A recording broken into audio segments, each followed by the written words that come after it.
afternoon, everyone, and welcome to virtual day trip to wine country. Today is Tuesday, May 12th, and we are excited for an awesome show today.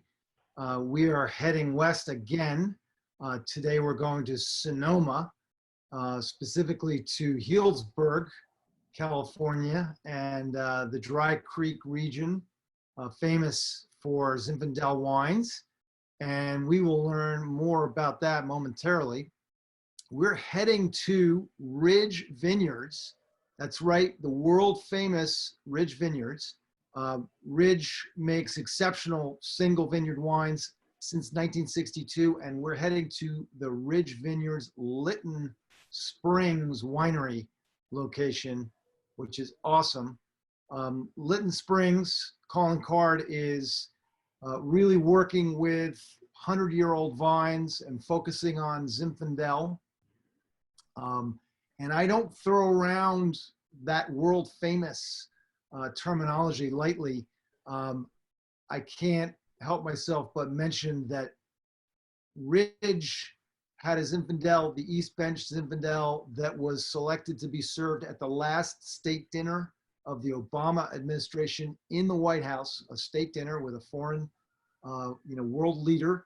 And I will say also, they've also had wines, Zinfandel served in the White House during other administrations, specifically the George W. Bush administration. So I'm very pleased to announce that this is a bipartisan winery, and that's pretty awesome in this time and place. To learn all about Ridge Vineyards and Lytton Springs, you can visit ridgewine.com. And one note, when we're doing the tasting in a bit, we will have a promo code after the tasting to get these wines that we're going to feature and talk about today, and to save some money on getting them brought to your table. As always, if you have questions during our session and tasting, please put them in the Q&A. You can also hit us in the chat in module in Zoom, and we will tackle all questions and comments. At New York Wine Events, we've had the unique privilege of working with Ridge at our events. This past year, Ridge was featured at the Zinfandel Experience NYC. And so it's my real pleasure today to host John Olney, the winemaker at the Lytton Springs Winery of Ridge Vineyards. Welcome, John. It's great having you here today. Great, thanks for having me. Good to be with you. Well, it's truly a privilege. I have to ask you, and I know the answer to this question, but I want to share it with our viewers. Not only is Ridge Vineyards an iconic winery, and it's an awesome place making wine, but the fact of the matter is that there's a tremendous tradition. And with that in mind, I want to ask you, how long have you been at Lytton Springs and the Ridge Vineyards operation? Yeah, I've been here now for a little over 20 years. I started working at our Montebello facility, and then in 1999 we decided to build a winery here at Lytton Springs that's really dedicated to Zinfandel, and I came up here in '99 to oversee that. That's amazing. So the wine that you're producing there has the benefit of tremendous experience from the whole team, but not least of all from you as the winemaker. Tell us a little bit more about specifically the location in Sonoma, where Lytton Springs is, and what makes it special for growing grapes and making wine. Sure. So Ridge has been making Zinfandel, and specifically single vineyard Zinfandels, from throughout California, going all the way back to the mid-'60s. Our Geyserville vineyard, which many people know, we first started making in 1966, and the Lytton Springs, which we'll be tasting in a bit, our first Lytton Springs was in 1972. So Ridge had the opportunity to really experiment with lots of different vineyards throughout California, and bit by bit, we really found that the best Zinfandels were consistently coming from Sonoma, and even more specifically from Dry Creek Valley, which just seems to be an ideal growing area, both in terms of the climate, in terms of the soil for Zinfandel, and it's been grown here for well over 100 years. And when you guys started, when Ridge started way back when, it was initially with the other winery, the sister winery under the Ridge Vineyards name, which is Montebello, and specifically focusing on Bordeaux varietals. What happened after that? And I guess it was later on. I mean, I think you mentioned 1999, if I'm not mistaken. How did the Lytton Springs winery come to be? And was there a specific sort of different approach, strategy, and effort and focus with the new location? Yeah, so Ridge, our first vintage was of Montebello, and it was in 1962. And Montebello is our Bordeaux varietal Cabernet Merlot, Cabernet Franc wine. And when the original founders of Ridge discovered this abandoned vineyard up in the Montebello Hills, it was pretty rare in the sense that it had Cabernet in it, because most of the grapes, the vast majority of the grapes throughout California in the 60s were Zinfandel and what are known as field blends, Zinfandel blended in with other varietals.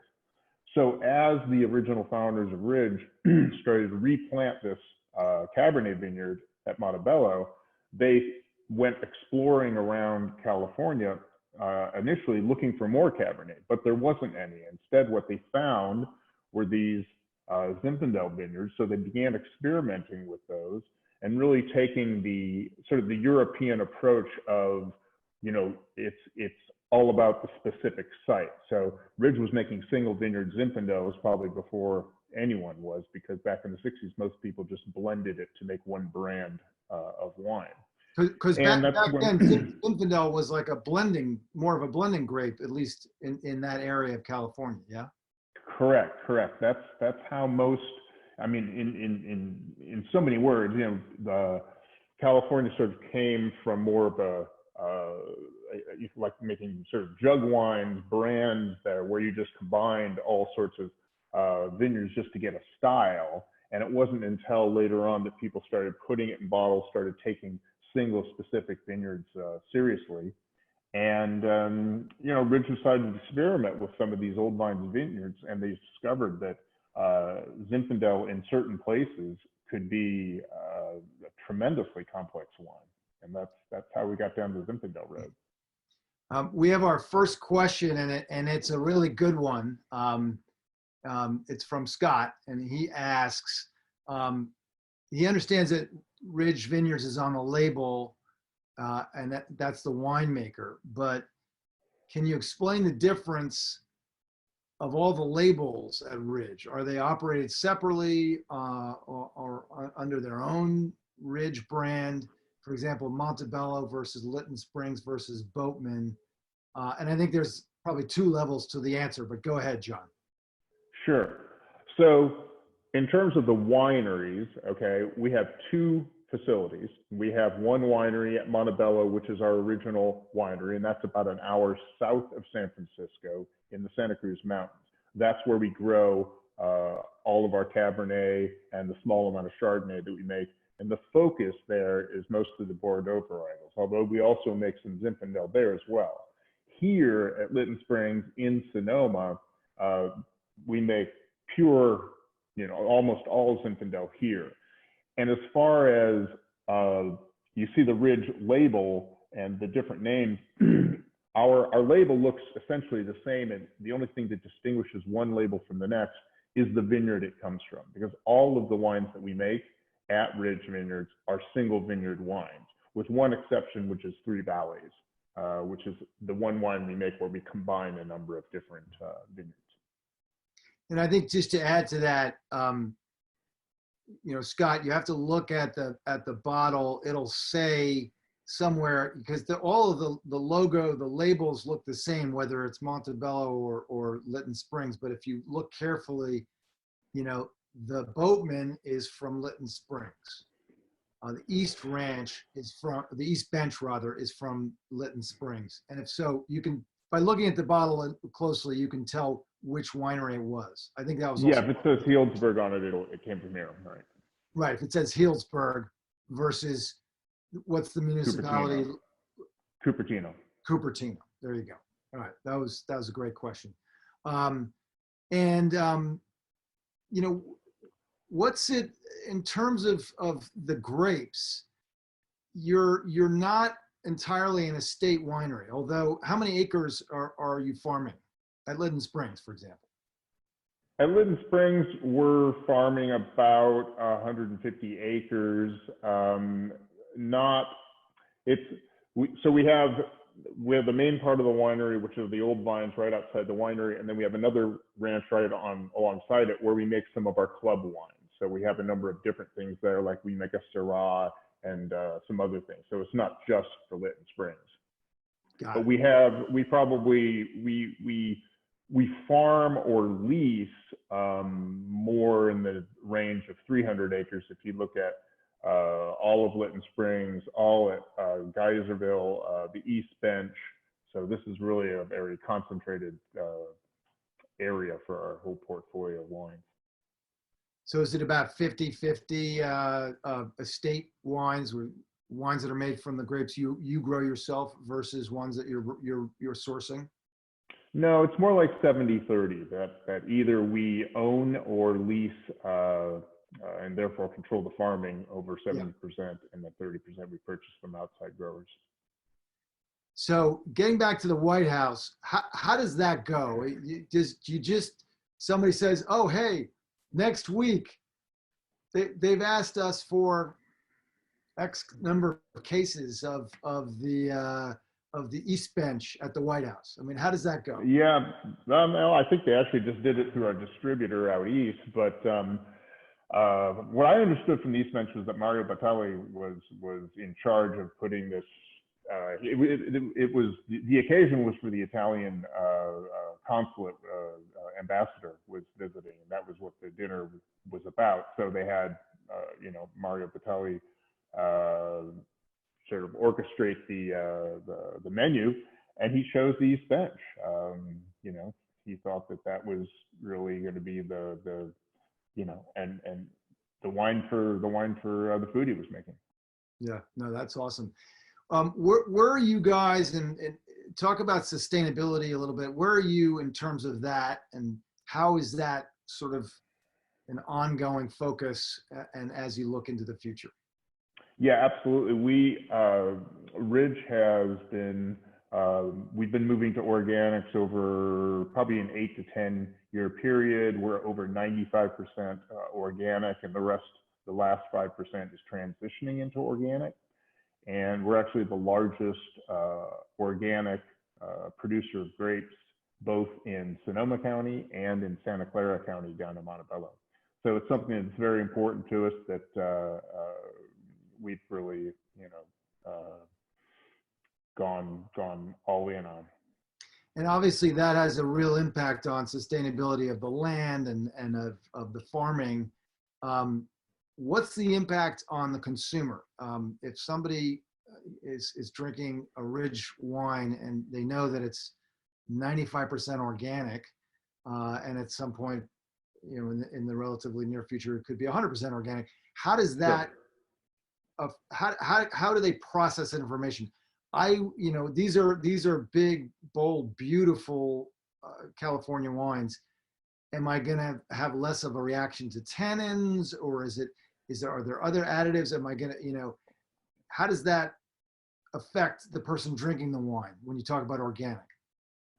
Yeah, I mean, it's one of the most common questions we get, are your grapes organically farmed?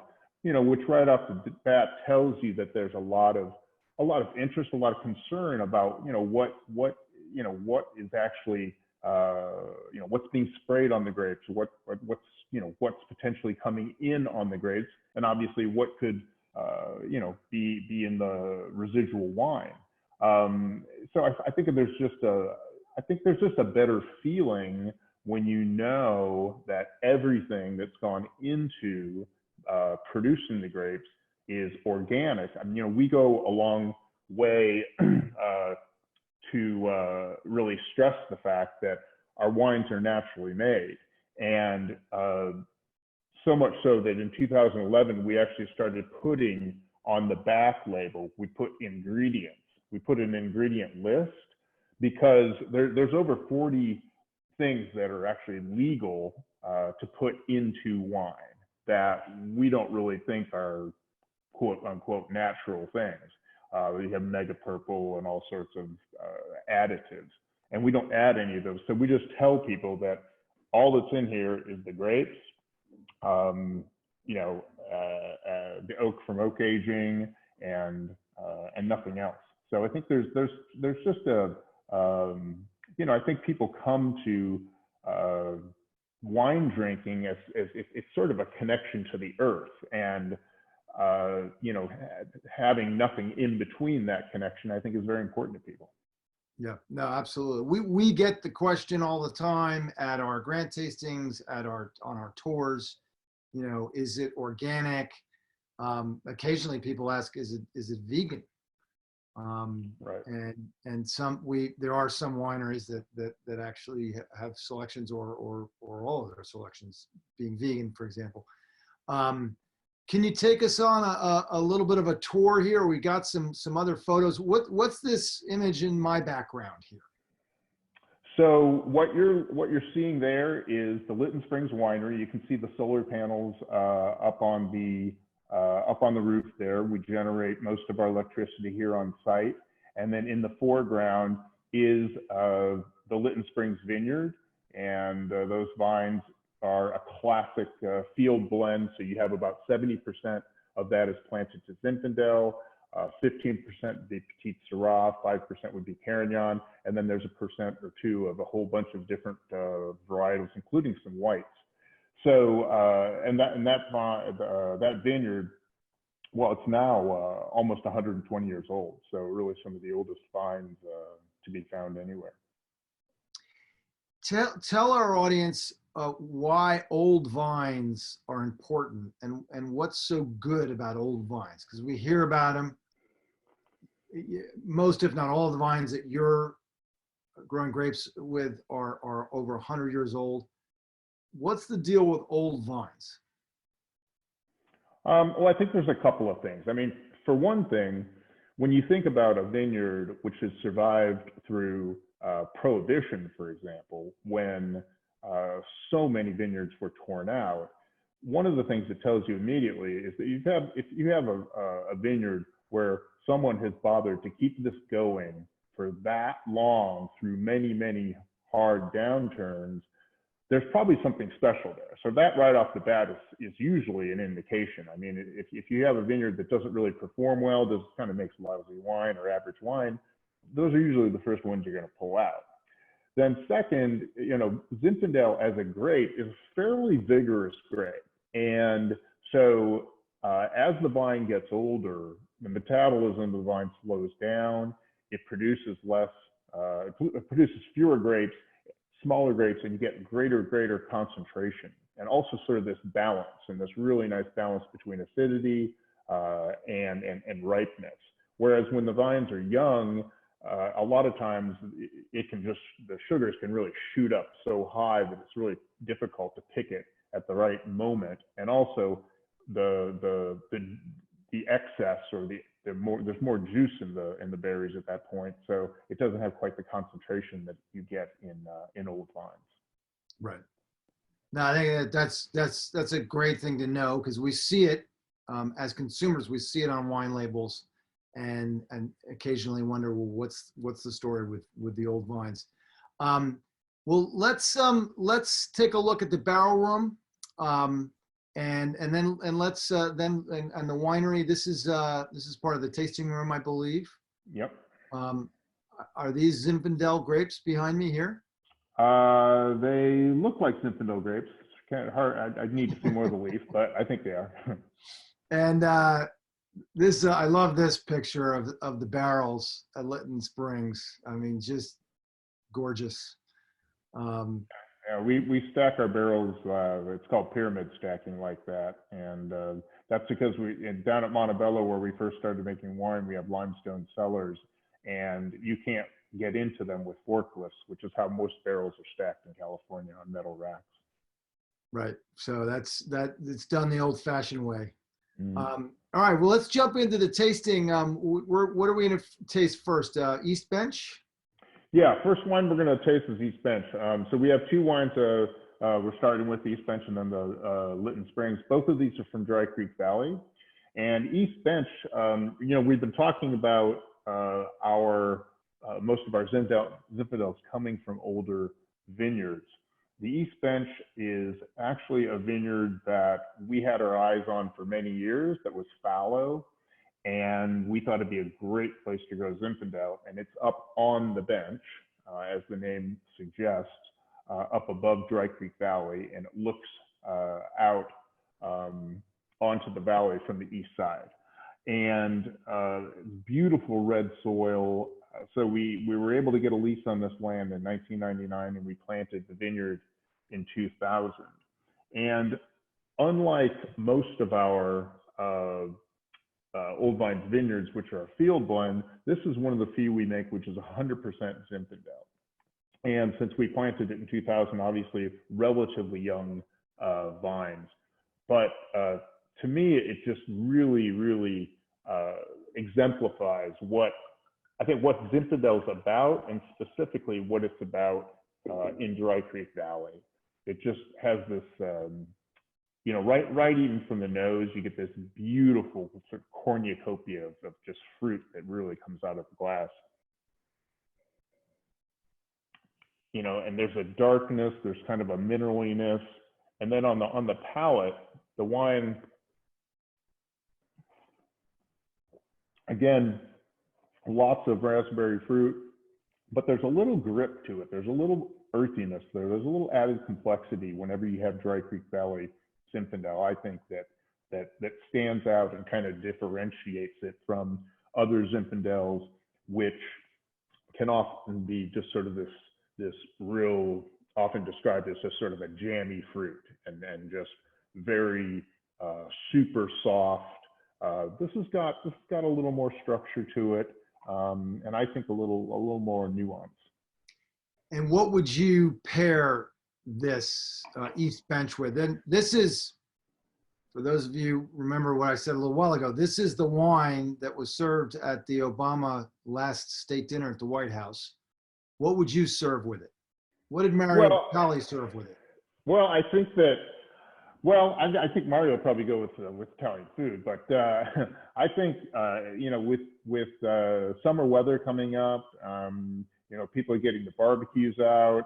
For me, this is a great, it's a great wine during the summer. You can have it with grilled meats. I like to make a little either hollandaise sauce or aioli. You get some vegetables out, dip the vegetables in there, having a burger. It's a terrific match. Yeah, sounds good. I'm coming over, John. As soon as we're not on quarantine. Right. All right. So moving right along. And by what's the price point on the East Bench? The East Bench, I believe, is around 35. Might have to check me on that, but that's the ballpark. So for a wine served to world leaders, that's a pretty good value. Pretty darn good value. Yep. All right. So we move from there to the Lytton Springs, yeah? Yep. And I'm going to show everybody the bottle here. It's next to me on the screen. This is also a Zinfandel, or is this a blend? Yeah, so this is a single vineyard, and it's a blend in the sense that, as I was mentioning, this is a field blend. So in other words, if we were to walk out into the vineyard right now, we could go 1, 2, 3, 4, 5. First 5 vines are Zinfandel, and then we have a Petit Syrah vine, and then over here we'd have a Carignan vine. So it's sort of randomly mixed, so that when we go to pick it, we're actually picking the vineyard together, and then we co-ferment all those varietals. And we really find that the co-fermentation of those varietals, because those varietals are so well complemented, one on the next, we really get a better final result. So in this case with Lytton Springs, the majority, about 70%, is Zinfandel. And Zinfandel is what really provides the ripeness. It provides that upfront fruit. Then you get the Petit Syrah is what brings in the darker side of it, brings in the tannin, brings in the structure. And the Carignan, which is the third, probably most important varietal in the blend, is where you get some nice ripe acidity, because it's a grape that ripens at a lower sugar and really, really holds its acidity, whereas Zinfandel frequently can, as it gets ripe, it loses acidity. So really a classic example, I'd say, of field blend. And I should point out, because I'm always pushing people to try a new grape varietal, get outside the comfort zone. So Carignan, I mean, not necessarily one that's a single varietal type of wine making grape, but to know that that can be in a wine like this really opens your eyes. I mean, it's not all about Cabernet Sauvignon, Pinot Noir, and Merlot, right? Absolutely. And to that point, you know, a lot of Zinfandel, as I mentioned, is very fruit forward, very soft, and, you know, enjoyable and probably at its best in the first, say, 3-4 years. Certain vineyards, Lytton Springs being a perfect example of that. You know, this is a wine that for us in any given year, certainly 17 is no exception, where, you know, we'll lay this down and drink it over a 20-year period. It really, you know, it can be really treated, you know, in a lot of ways like people would treat a Cabernet, as something, it has the structure, it has the balance to be enjoyable when it's young, but it does definitely evolve and soften and really gain some complexity with a decade or more in bottle. Got it. Excellent. So what is this one a great pairing with, the Lytton Springs? Well, I think this is, you know, this is really a classic sort of wine that, you know, if you have any kind of slow cooked stew, slow cooked meat, followed by maybe some cheese, I think it's you know, it's a classic, you know, sort of red meat kind of wine. So that's, you know, it's hard to go wrong, I think, with any sort of hearty kind of stew dish. It's going to be a great pairing. And what's the retail on this one, John? The Lytton is 45.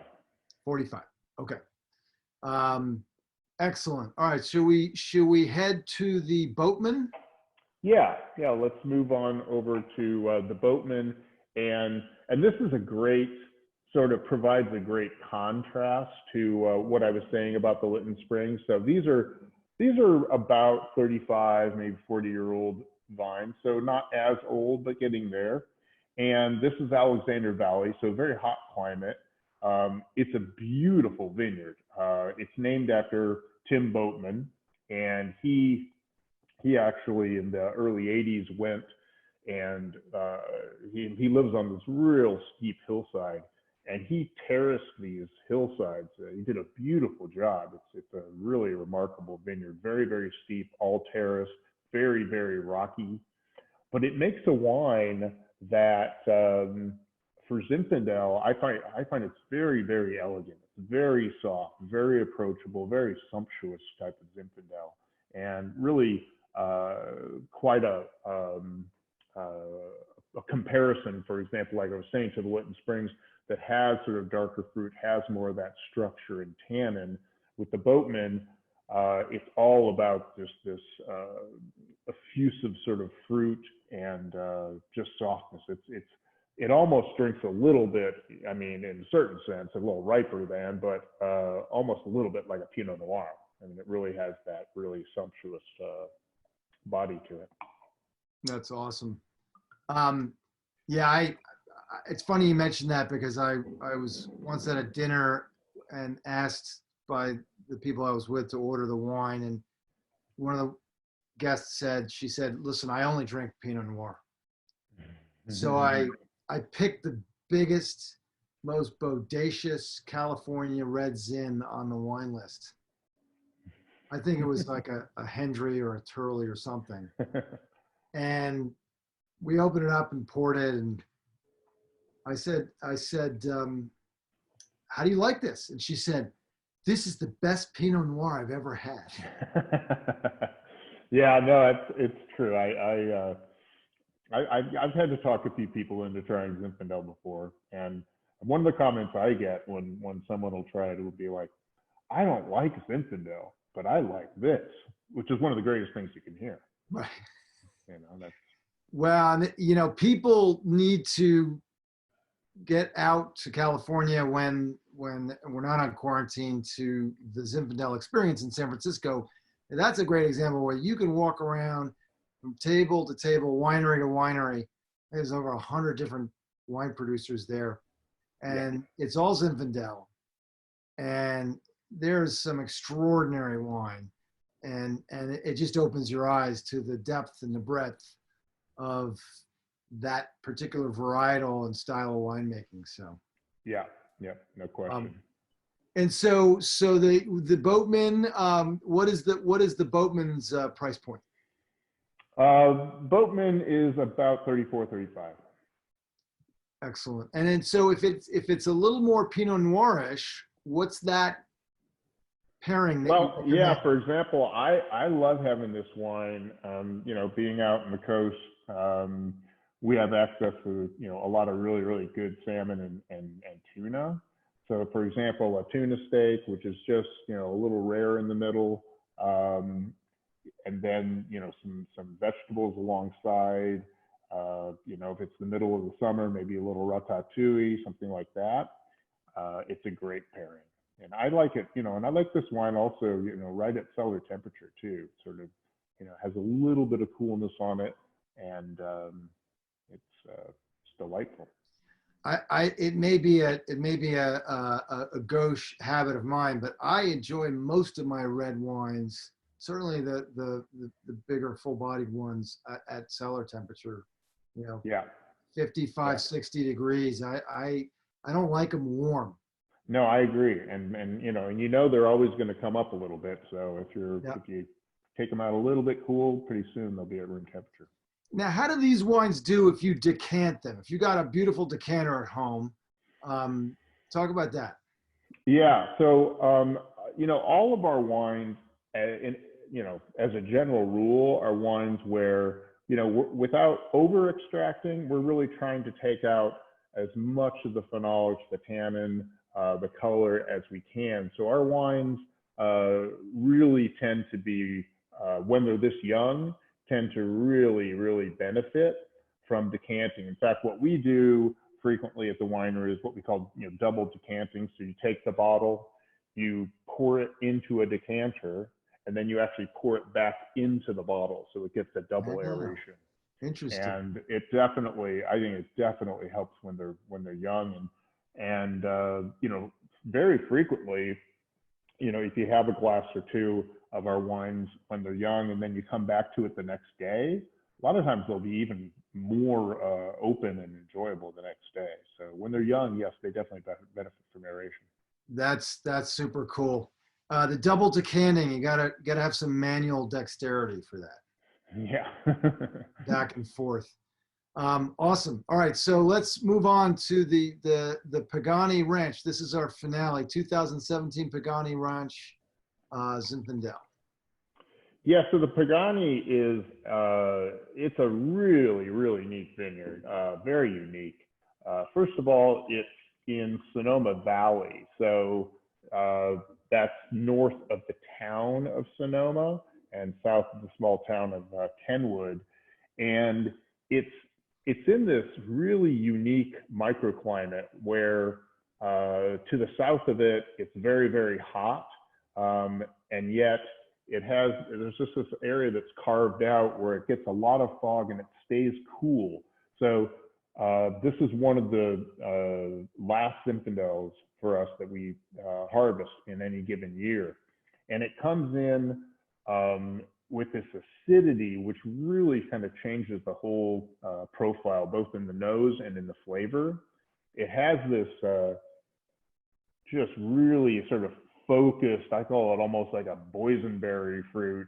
And then on the palate, that great acidity makes it it almost sort of makes it, I won't say lighter, but it makes it more lively and really, really easy to drink.